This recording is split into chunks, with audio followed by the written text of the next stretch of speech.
Alam mo ba, bago pa dumating ang mga Kastila, may paniniwala na ang mga ninuno natin. Islam ang unang organisadong reliyon na pumasok sa Pilipinas. Sa Sulu, Zamboanga at Lanao, dumaan ito sa mga mangangalakal galing Malaysia at Indonesia.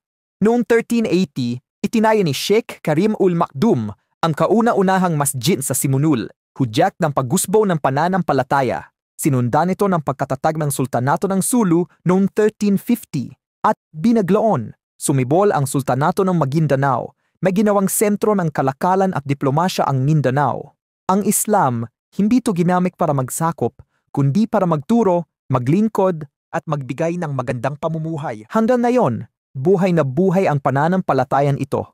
Humigit kumulang 5 milyong Pilipino ang nagdarasal 5 beses sa isang araw, nag-aayuno tuwing Ramadan, at magkakaisa sa Eid.